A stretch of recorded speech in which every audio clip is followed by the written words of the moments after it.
अस्सलाम वालेकुम क्लास।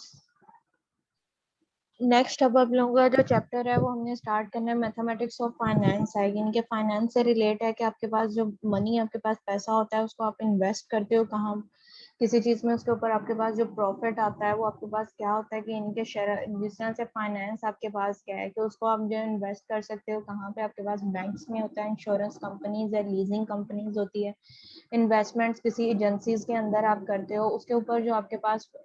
जब आप इन्वेस्टमेंट करते हो अपना रुपया या पैसा उसके ऊपर आपको प्रॉफिट मिलता है। वो जो प्रॉफिट होता है वो आपके पास क्या कहलाता है, इंटरेस्ट कहलाता है। वो आगे वो इंटरेस्ट जो है उसकी टू टाइप्स आपके पास होती हैं, कंपाउंड इंटरेस्ट है, सिंपल इंटरेस्ट है, और थर्ड आपके पास होता है एन्युटी आपके पास होती है कि जिस तरह से ग्रेजुटी आपके पास मिलती है इसी तरह से आपके पास होता है कि एन्युटी आपको दी जाती है।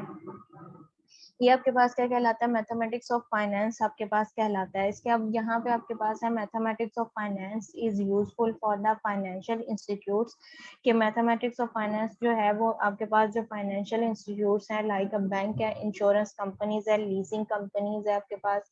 के जो आपके पास फिर प्रॉफिट होता है उसके ऊपर आपको लीजिंग, जिस तरह से गाड़ी आप लोग ले सकते हो लीजिंग पे लेते हो उसके ऊपर आपको इंटरेस्ट देना पड़ता है, यानी कि सूद जो होता है वो आप देते हो। इन्वेस्टमेंट्स कलेक्टिंग एजेंसीज के आपके पास कितना रुपया आप इन्वेस्ट करोगे तो आपको इतने रुपीस जो है वो आपके पास रिटर्न आपकी रकम के साथ जो है इतने प्रॉफिट के साथ जो है वो आपको आपकी रकम जो है वो रिटर्न की जाएगी। वो इन्वेस्टिंग कलेक्टिंग एजेंसीज होती हैं। Mathematics of finance is based on the simple interest, compound interest and the annuity. जो मैथमेटिक्स ऑफ फाइनेंस है वो इन तीन चीजों पे जो है वो आपके पास बेस्ड करती है, सिंपल इंटरेस्ट के ऊपर, कंपाउंड इंटरेस्ट के ऊपर एंड एन्युटी के ऊपर। अब यहाँ पे जो इसकी बेसिक कॉन्सेप्ट्स हैं उसमें आपके पास फोर जो थिंग्स हैं वो आपके पास जो है वो बेसिक्स इसकी दी गई हैं। फर्स्ट जो है वो प्रिंसिपल है, सेकंड आपके पास जो है वो रेट ऑफ इंटरेस्ट है, थर्ड आपके पास टाइम है, और फोर्थ वन जो है वो अमाउंट है। ये चारों चीजें जो हैं वो amount, time, rate of interest और प्रिंसिपल, ये बोथ जो चारों चीजें वो आपके पास सिंपल इंटरेस्ट में भी यूज होंगी, कंपाउंड इंटरेस्ट के अंदर भी यूज होंगी, और एन्युटी जो आपके पास दी जाती है उसके अंदर भी आपके पास जो है वो यूज होती है। अब मैं आपके पास जो प्रिंसिपल है वो आपके पास क्या होता है, प्रिंसिपल जो है वो अमाउंट ऑफ मनी आपके पास होती है, वो अमाउंट ऑफ मनी आपके पास होती है जो कि आप किसी चीज में या किसी कारोबार में इन्वेस्ट करते हो, बैंक के अंदर इन्वेस्ट करते हो, या वो जो है किसी को उधार देते हो या लेते हो, वो आपके पास क्या होती है, वो प्रिंसिपल अमाउंट कहलाती है। यानी कि वो वाला पैसा जो आप किसी चीज में कारोबार में इन्वेस्ट कर रहे हो, यानी कि प्रॉफिट के बगैर जो आपके पास पैसा है जो कि आप इन्वेस्ट कर रहे हो, जिसपे आप जो है वो प्रॉफिट लेना चाह रहे हो, वो आपके पास जो मनी होगी वो आपके पास क्या कहलाएगा, प्रिंसिपल कहलाएगा। कि ऐसा पैसा जो कि आप किसी को उधार देते हो किसी टाइम पीरियड के लिए, या आप जो है वो किसी बैंक के अंदर इन्वेस्ट करते हो 3 के लिए 4-5 ईयर्स के लिए या 50 ईयर्स के लिए, कितने साल के लिए जो है वो इन्वेस्ट करते हो, या किसी से उधार लेते हो या किसी को उधार देते हो किसी शराइत के ऊपर, वो जो पैसा आप जो होगा जिसके ऊपर अभी जो है वो अमाउंट, इंटरेस्ट की अमाउंट जो है वो यूज नहीं हुई, जिसको आप जो पैसा जो है वो इन्वेस्ट आप कर रहे हो, वो आपके पास जो अमाउंट होगी वो आपके पास क्या कहलाएगा, प्रिंसिपल कहलाता है, या आपके पास जो है वो कैपिटल कहलाता है। सेकेंड वन जो डेफिनेशन है वो आपके पास दी गई है, रेट ऑफ इंटरेस्ट दिया गया है। रेट ऑफ इंटरेस्ट जो है वो ऐसी वैल्यू आपके पास या ऐसी परसेंटेज आप कह लो कि जो आपके पास जो है कि जो पैसा आप इन्वेस्ट कर रहे हो उसके ऊपर जो शराइत आप लेते हो कि ये पैसा आपको, आप जो है वो किसी को उधार दे रहे हो, मतलब कि आप जो है वो 1 लाख जो है वो किसी को उधार दे रहे हो, और उसको ये उधार दे रहे हो आप 6 माह के लिए दे रहे हो, 7 माह के लिए दे रहे हो या 8 माह के लिए दे रहे हो, और आप उसके ऊपर जो है वो एक परसेंटेज या उसका जो है वो रेट ऑफ इंटरेस्ट यानी कि जो सूद की शरह है वो आप उसके ऊपर फिक्स कर देते हो। इंटरेस्ट आपके पास क्या है, सूद जिसको कहते हैं, उसकी वो फिक्स कर देते हो कि आपने उसको जो है वो रिटर्न में, आपने अगर 1 लाख रुपया दिया है तो आपने आपने जो है वो 3% या 4% या 2% या 1% जो है वो सूद के साथ उसको आपने रिटर्न लेना है। वो आपने 350 रुपी, आपको अगर 1 लाख दिया है तो उसके ऊपर आपने 20,000 जो है वो उसका इंटरेस्ट लेना है। अब वो 20,000 जो इंटरेस्ट आपने लेना है वो किस परसेंटेज से है, यानी कि वो उसके ऊपर आप ये कहते हो कि ये 1 लाख रुपया मैंने तुम्हें दिया है और मैंने ये 2% सूद के साथ जो है वो तुमसे वापस जो है वो वसूल करना है 7 माह के बाद, 6 माह के बाद, या टाइम पीरियड जो भी आप लोगे उसके ऊपर। तो वो जो आप करते हो कि 2% या 3% जो होगा वो आपके पास क्या कहलाएगा, रेट ऑफ इंटरेस्ट आपके पास कहलाता है। जिस बेस पे आपने अपना पैसा जो इन्वेस्ट किया है वो आपने वापस जिस बेस पे लेना है, वो यानी कि जो आपने उसके ऊपर शराइत मुकर्रर की हैं, इंटरेस्ट की सूद की जो आपने उसके ऊपर शराइत मुकर्रर की हैं, वो आपके पास क्या कहलाएगा, रेट ऑफ इंटरेस्ट कहलाता है। रेट ऑफ इंटरेस्ट की जो डेफिनेशन आपके पास यहाँ पे दी गई है वो आपके पास क्या है, the percentage charge on the yearly base for the use of the principal या capital is called a rate of interest. यानी कि प्रिंसिपल की अमाउंट जो कि किसी को उधार दी गई है या किसी से जो है वो उधार ली गई है, किसी शराइत के ऊपर, उसके ऊपर जो परसेंटेज जो है वो फिक्स की गई है, 2%, 3%, किसी टाइम फिक्स टाइम पीरियड के लिए, वो आपके पास क्या कहलाता है, रेट ऑफ इंटरेस्ट आपके पास कहलाता है। नेक्स्ट आपके पास मैम है, स्टूडेंट से आगे मिलता है। बेटा मैं करती हूँ।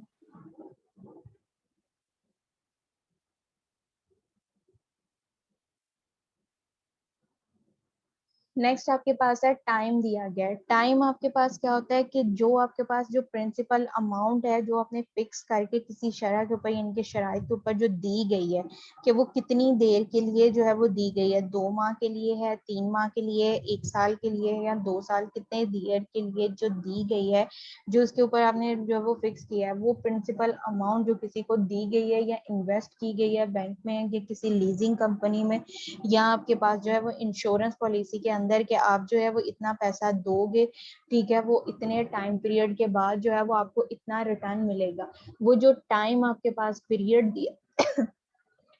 दिया जाता है, 2 मंथ है, 3 मंथ है, या 1 ईयर है, या 2 ईयर्स आपके पास है, वो आपके पास क्या कहलाता है, टाइम कहलाता है। Time is the it is a number of the years, months और the day for the capital is used, कि आपके पास के ये वो टाइम, वो चीज आपके पास है कि वो पीरियड आपके पास है जिसके दौरान जो है वो आपका कैपिटल यानी कि प्रिंसिपल जो आपके पास दिया गया है वो आपके पास यूज्ड होगी, कि वो 2 साल के लिए, 3 साल के लिए या 4 साल के लिए जो है वो आपका कैपिटल जो है वो या 2 दिन के लिए या 3 दिन के लिए जो है वो यूज हो रहा है। तो वो आपके पास जो जितने टाइम के लिए या वक्त के लिए वो आपके पास यूज होगा वो आपके पास क्या कहलाएगा, टाइम कहलाएगा। दिनों के लिए, हफ्तों के लिए या महीने या साल के लिए जो है वो आपके पास यूज हो रहा है, वो आपके पास उसका क्या कहलाएगा, टाइम कहलाएगा। फोर्थ वन आपके पास है अमाउंट।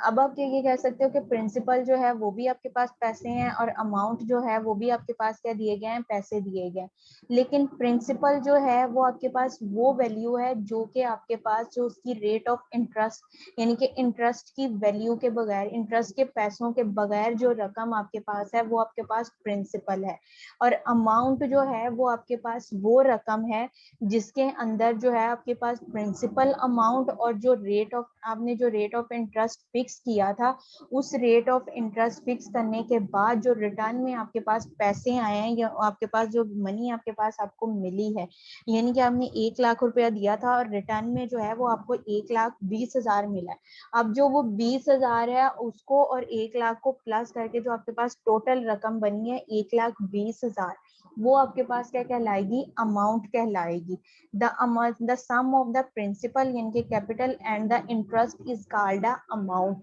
कि जो आपके पास ओरिजिनल वैल्यू थी, यानी कि जो आपके पास वैल्यू 1 लाख रुपए आपका क्या था, ओरिजिनल था, उसको आपने इन्वेस्ट किया, इन्वेस्ट करने के बाद उसके ऊपर जो आपको इंटरेस्ट मिला है यानी कि सूद, जो यानी कि आपके पास अदर वर्ड्स आप ये कह सकते हो कि प्रॉफिट, जो आपको प्रॉफिट मिला है वो आपके पास क्या है, 20 यानी कि 20,000 मिला है। वो 20,000 और 1 लाख को जमा करके जो आपके पास रकम बनती है वो आपके पास क्या कहलाएगी, अमाउंट कहलाएगी।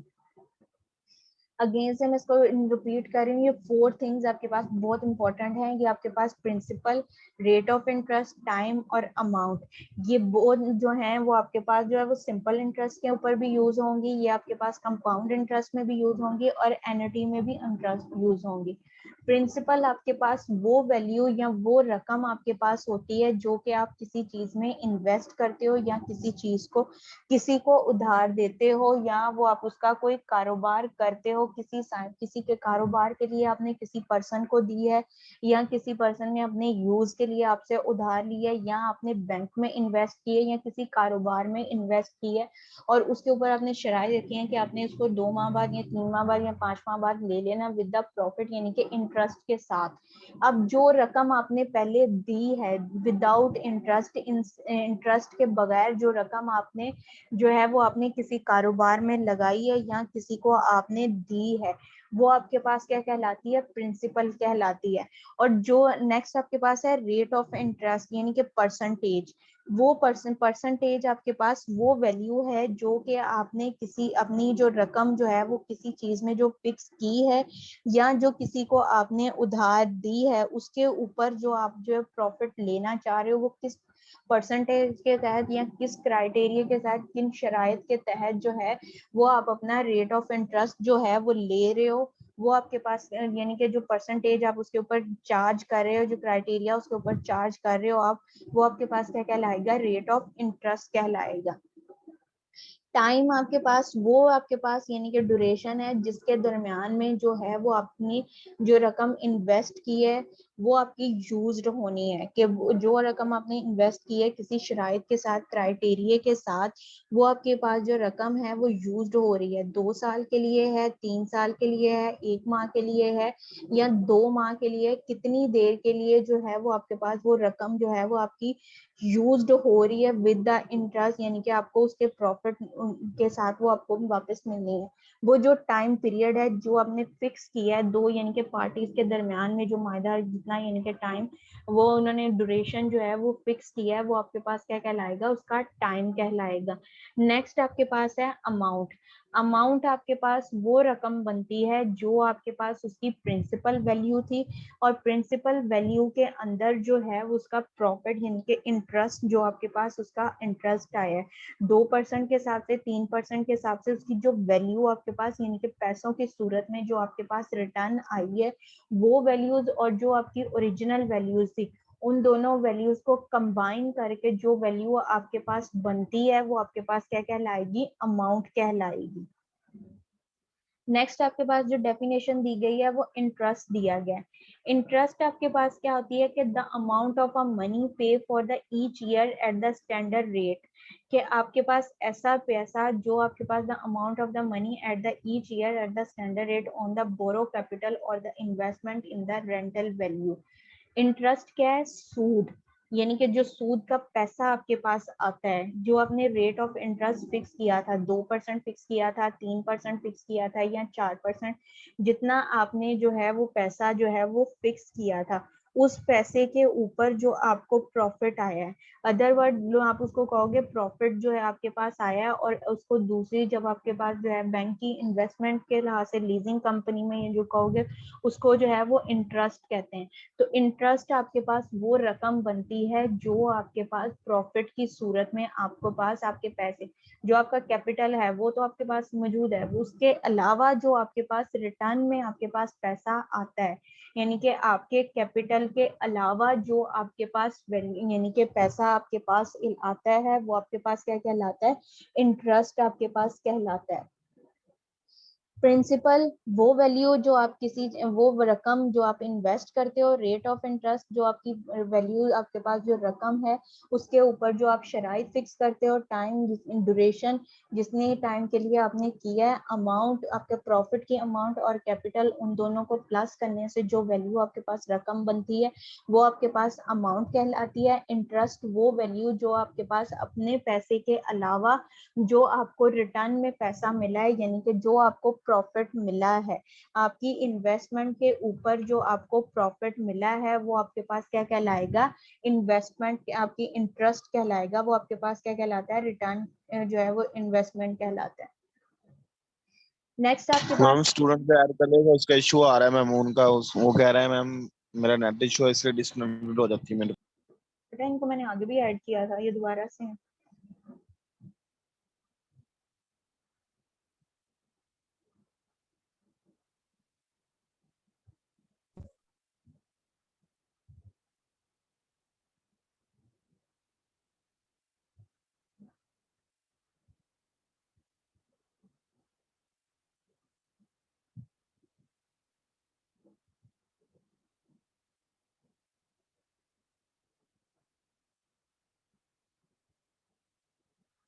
नेक्स्ट डेफिनेशन जो है वो अब आपके पास यहाँ पे दी गई है, मार्कअप। मार्कअप आपके पास क्या होता है, जो प्रॉफिट आप लेते हो कि आपके पास एक चीज यहाँ पे डिफरेंस आपके पास दिया जाता है कि आपने कोई चीज जो है वो खरीदी है और जो आपने चीज जो है वो बेची है। ठीक है, उन दोनों के आपके पास जो चीज खरीदने की प्राइस थी वो आपके पास और थी, जो आपने प्राइस जो है वो जितने में बेची है यानी कि सेल की है, उसके ऊपर जो आपके पास प्रॉफिट हुआ है, उसकी सेल प्राइस के अंदर और उसकी कॉस्ट प्राइस के अंदर जो डिफरेंस आपके पास आ रहा है वो आपके पास क्या कहलाता है, मार्कअप कहलाता है, यानी कि परसेंटेज आपके पास कहलाती है। अदरवाइज इसको आप जो है वो प्रॉफिट भी कह सकते हो कि आपने एक चीज जो है कि कोई भी आपके पास आप चीज जो है वो खरीदते हो, वो एग्जांपल से डेली लाइफ से इसकी एग्जांपल ले लो कि आप जो है वो एक वॉच जो है वो उसको परचेज करते हो, उसकी जो कॉस्ट प्राइस है वो आपके पास क्या है, 350 रुपीज जो है उसकी कॉस्ट प्राइस है, और आपने जो है उसको यूज किया, यूटिलाइज करने के बाद जो है वो आपने उसको सेल कर दिया, तो वो आपके पास क्या, आपने 400 की उसको सेल की है। अब आपके पास जो उसकी क्रॉस प्राइस है वो आपके पास क्या थी, 350 थी, और जो उसकी सेलिंग प्राइस है वो आपके पास क्या है, 400 है। 350 और 400 के दरमियान में आपके पास जो डिफरेंस आ रहा है वो 50 रुपीज का आपके पास जो डिफरेंस आ रहा है, और जो वो 50 रुपीज है वो आपके पास क्या कहलाएगा, उसका मार्कअप कहलाएगा, यानी कि उसकी आपके पास जो वैल्यू आपके पास आती है डिफरेंस, यानी कि उसका जो प्रॉफिट आपके पास होगा वो आपके पास क्या कहलाता है, मार्कअप कहलाता है। सेल प्राइस के दरमियान में और उसकी कॉस्ट प्राइस के दरमियान में, जितने की आपने चीज खरीदी है उसके बाद आपने जितने की चीज जो है वो आपने बेची है, उन दोनों के दरमियान का जो डिफरेंस आपके पास आता है वो आपके पास क्या कहलाता है, मार्कअप कहलाता है। यहाँ पे इसकी जो डेफिनेशन आपके पास दी गई है मार्कअप की, वो आपके पास क्या है कि मार्कअप इज द डिफरेंस,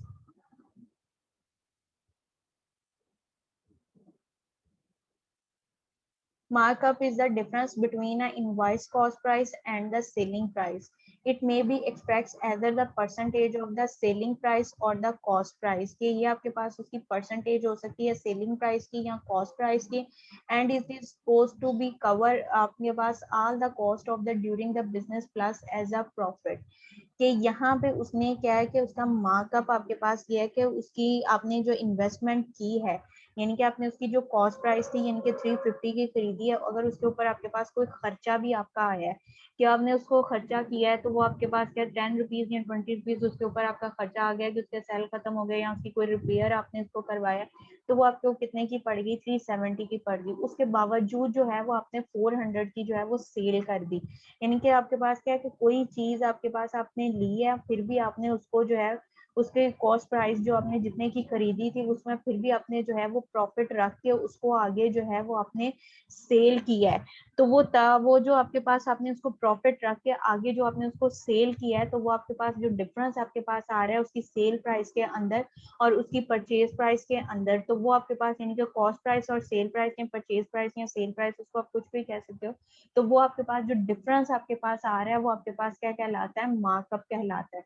यहाँ पे भी उन्होंने यही लिखा है कि markup is the difference between a invoice cost, यानी कि जितने की आपने चीज खरीदी है invoice cost, and the selling price, और जो आप जितने की आपने बेची है, यानी कि खरीदने से लेके बेचने तक का जो आपके पास डिफरेंस आपके पास आ रहा है प्राइसेस के दरमियान में, वो आपके पास क्या कहलाएगा, मार्कअप। और अदर वर्ड जिसको हम ये भी कह सकते हैं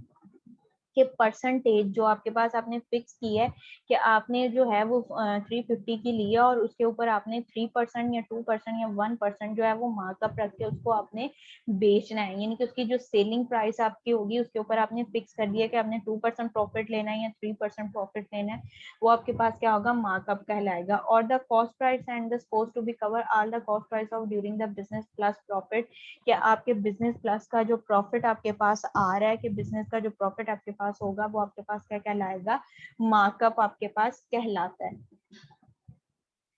नेक्स्ट आपके पास है टाइप ऑफ द इंटरेस्ट के जो शरह सूद आपके पास दी गई है उसकी आपके पास जो है वो कितनी टाइप्स आपके पास दी जाती हैं। सूद जो है उसकी आपके पास जो है वो दो टाइप्स दी जाती हैं। एक आपके पास जो दिया गया है वो आपके पास सिंपल इंटरेस्ट है, सेकंड जो है वो आपके पास कंपाउंड इंटरेस्ट है। सिंपल इंटरेस्ट जो है वो आपके पास ऐसी वैल्यू होती है जिसके अंदर जो उसका मार्कअप होता है कि आपने जो इन्वेस्टमेंट की है उस पे ऊपर जो आपके पास रेट ऑफ इंटरेस्ट है वो आपके पास जो है वो फिक्स रहता है। उसके अंदर जो यानी कि आपके पास ये नहीं होता कि आपने 5 साल के लिए लिया है तो वो आपके पास जो 5 साल के लिए आपका कैपिटल जो है वो सेम ही रहेगा, जो आपका प्रॉफिट है वो आपको अलग से मिलेगा। ये नहीं होगा कि आपके पास जो 1 ईयर का आपने प्रॉफिट लिया है वो आपके पास कैपिटल में ऐड हो गया, सेकेंड ईयर जो आपके पास होगा उसके अंदर जो है वो आपका प्रॉफिट ऐड होके आपको जो है उसका जो इंटरेस्ट की वैल्यू है वो आपका मार्क यानी कि प्रीवियस जो इंटरेस्ट की वैल्यू आई थी वो आपके प्रिंसिपल वैल्यू के अंदर ऐड होके आपको मार्कअप मिले, ये आपके पास नहीं होगा। ये आपके पास कंपाउंड इंटरेस्ट के अंदर होगा। सिंपल इंटरेस्ट के अंदर आपके पास ये है कि इसमें आपके पास जो उसकी कॉस्ट प्राइस यानी कि कैपिटल है उसका प्रिंसिपल है वो आपके पास अगर 4 साल के लिए 5 साल के लिए वो आपके पास सेम रहेगा, वो आपके पास इंक्रीज नहीं होगा। उसके अंदर जो आपके पास कैपिटल की वैल्यू है उसमें आपके पास जो है वो उसका इंटरेस्ट की वैल्यू जो है वो उसमें आपके पास ऐड नहीं होगी कि आपके पास जो इंटरेस्ट की वैल्यू है वो आपके उसके जो प्रिंसिपल की वैल्यू है वो आपके पास जो है वो 4 साल 3 साल 2 माह 3 माह जितने भी आपके पास टाइम पीरियड दिया जाएगा उसके लिए जो है वो आपके पास सेम रहेगी। वो आपके पास जो कैपिटल है वो आपके पास जो है वो उसमें वो उसकी वैल्यू चेंज नहीं होगी। कि अगर आपके पास सपोज आपने जो है 1 लाख रुपया जो है वो आपने इन्वेस्ट किया है 5 साल के लिए, ठीक है, और उसके ऊपर आपने जो रेट ऑफ इंटरेस्ट लिया है वो 4% के हिसाब से आपने लिया है। अगर आप उसको सिंपल इंटरेस्ट में कर रहे हो तो आपके पास जो है वो 1 ईयर भी आपके पास जो अमाउंट कैपिटल की रहेगी वो 1 लाख की रहेगी, सेकेंड ईयर भी आपके पास 1 लाख की रहेगी, थर्ड ईयर भी आपके पास 1 लाख की रहेगी और उसके ऊपर आपको जो है वो 3% के हिसाब से आपको प्रॉफिट मिल जाएगा, रेन के उसका इंटरेस्ट आपको मिल जाएगा। लेकिन अगर वही वैल्यूज आप कंपाउंड इंटरेस्ट में ले जाओ तो उसके आपके पास क्या होगा कि फर्स्ट ईयर आपके पास जो उसकी कैपिटल की अमाउंट 1 लाख है, जब सेकेंड ईयर 1 लाख के बाद वो उसके ऊपर जो रेट ऑफ इंटरेस्ट है 3% है, 3% के हिसाब से उसका जो प्रॉफिट बनेगा वो 2000 बन जाएगा। तो वो उसके अंदर जो आपके पास जो 2000 प्रॉफिट है वो उसके कैपिटल में प्लस कर देंगे तो वो आपके पास क्या बन जाएगा 1,02,000 वैल्यू बन जाएगी। नेक्स्ट ईयर जो उसका प्रॉफिट होगा 3% के हिसाब से वो आपके पास क्या होगा 1,02,000 के ऊपर होगा। वो अगेन से 2000 आपके पास उसका जो प्रॉफिट बनेगा 250 यानी कि 2,500 रुपीज बन जाएगा। वो फिर आप उसके कैपिटल में प्लस कर दोगे तो फिर उसका प्रॉफिट फाइंड करोगे, वो आपके पास क्या कहलाएगा कंपाउंड इंटरेस्ट कहलाएगा। सिंपल इंटरेस्ट ऐसा इंटरेस्ट जिसमें जो आपके पास जो कैपिटल की वैल्यू है वो जितने मर्जी साल आपके पास हो, 4 साल हो 5 साल हो 2 साल हो या 1 साल 3 साल जितना भी आपके पास या 1 माह हो 2 माह हो या 3 माह हो, उसके अंदर जो है वो आपके पास उसका रेट जो कैपिटल की वैल्यू है वो सेम रहेगी उसके रेट ऑफ इंटरेस्ट के लिए। वो कैपिटल की वैल्यू जो है वो आपके पास चेंज नहीं होगी, वो आपके पास क्या कहलाएगा सिंपल इंटरेस्ट आपके पास कहलाएगा।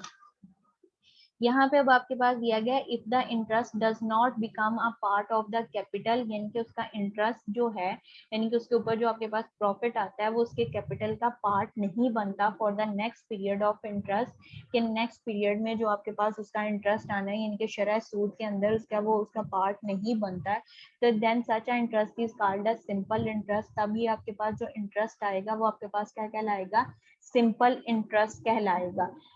अब सिंपल इंटरेस्ट का जो फार्मूला आपके पास दिया गया है वो आपके पास क्या आई से उसको डिनोट किया जाएगा। कंपाउंड इंटरेस्ट जो है वो भी आपके पास कैपिटल आई से होगा और सिंपल इंटरेस्ट जो है वो भी आपके पास क्या कैपिटल आई से है। इसमें अब जो सिंपल इंटरेस्ट का फार्मूला आपके पास आएगा वो आपके पास क्या capital I is equal to P multiply by R multiply by T. P जो है कैपिटल पी वो आपके पास किसको डिनोट कर रहा है, उसके प्रिंसिपल अमाउंट या उसके जो कैपिटल है। प्रिंसिपल अमाउंट जो पैसा आप इन्वेस्ट कर रहे हो विदाउट इंटरेस्ट, यानी कि इंटरेस्ट के बगैर, जो आपके पास ओरिजिनल वैल्यू है, जो आपने इंटरेस्ट लेने के लिए जो इन्वेस्ट की है या किसी को उधार दी है, किसी के यूज के लिए जो आपने रकम दी है, वो आपके पास क्या कहलाता है, सिंपल इंटरेस्ट कहलाता है। उसके जो वैल्यू है वो आपके पास प्रिंसिपल कहलाती है। नेक्स्ट आपके पास है आर, कैपिटल आर जो है वो आपके पास किसको डिनोट करता है, रेट ऑफ इंटरेस्ट को, यानी कि शरह सूद, जो आप परसेंटेज जो है वो अपने पैसे के ऊपर जो आप परसेंटेज फिक्स करते हो, 2%, 3% या 1%, 5% जो है वो फिक्स करते हो, वो आपके पास क्या कहलाता है, रेट ऑफ इंटरेस्ट कहलाता है।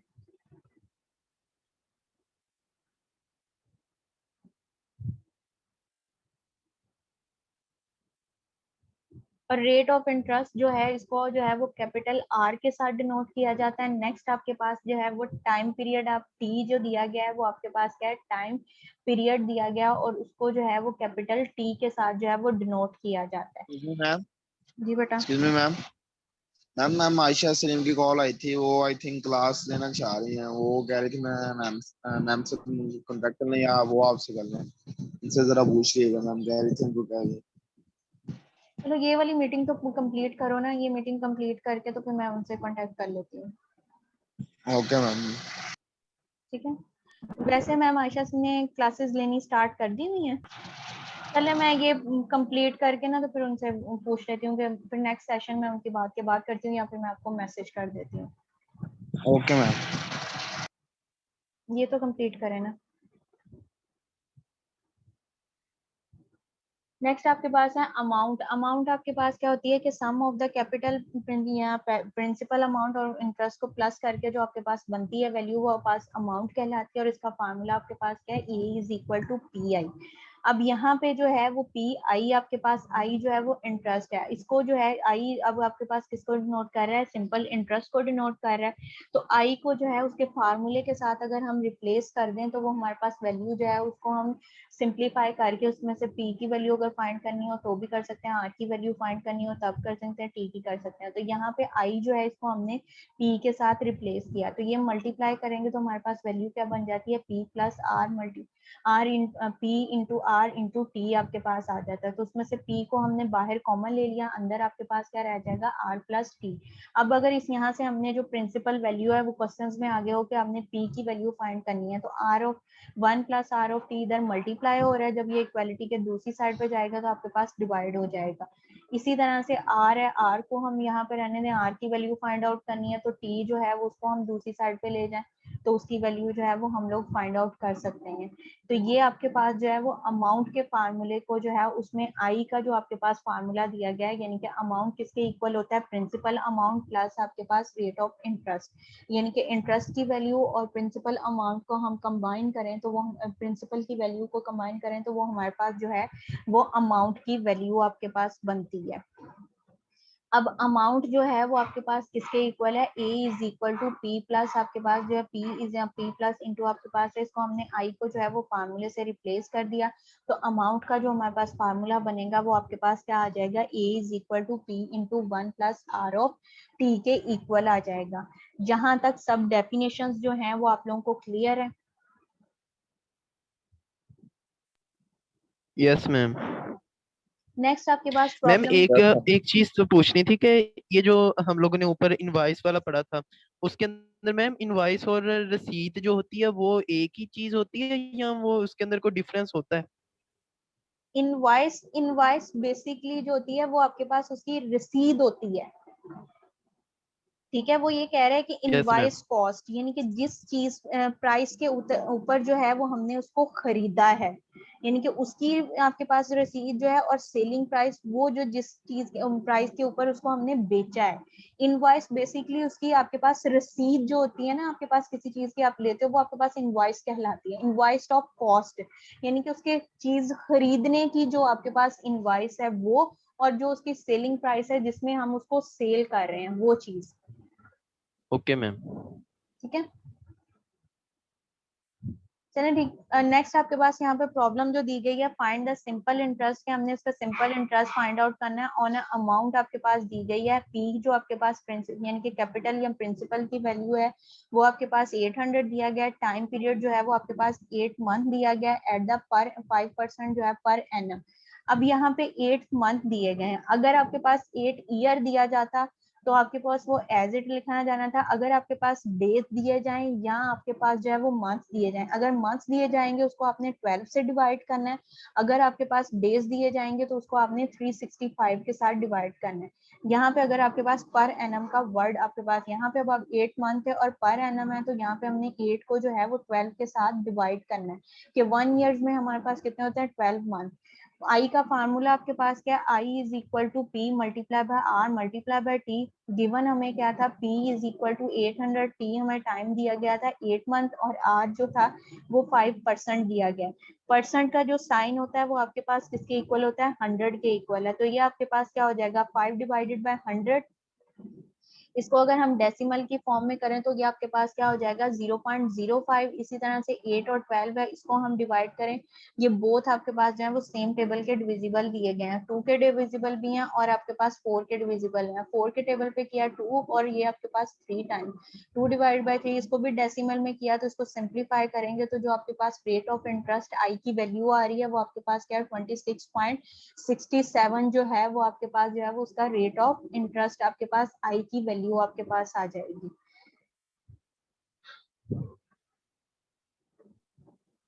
मैम ये जो आई की वैल्यू है ये मतलब हर मंथ जो है वो फिर ऐड होगी उसके अंदर जो 800 हम नहीं लोगों ने नहीं, लिया ये हुआ है। ईयरली उसका आया है 5 इयर्स में जो उसका रेट ऑफ इंटरेस्ट आया है, यानी कि 5 इयर्स के अंदर उसको जो प्रॉफिट आपके पास हुआ है वो आपके पास आया है। Okay ma'am.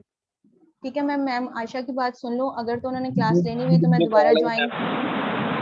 मैम ने कहा है कि मैम को कहें 1 बजे तक आप। तो मेरी वैसे भी आप लोगों के साथ क्लास 1 बजे तक की है। जी मैम, वही मैम ने कहा मैम को कह दें। चलें ठीक है, फिर मैं अब ये अटेंडेंस लेके मैं इसको एंड कर रही हूँ, दोबारा से ज्वाइन करो तो वो उसमें बाकी अगला मैं करवाती हूँ। Okay ma'am.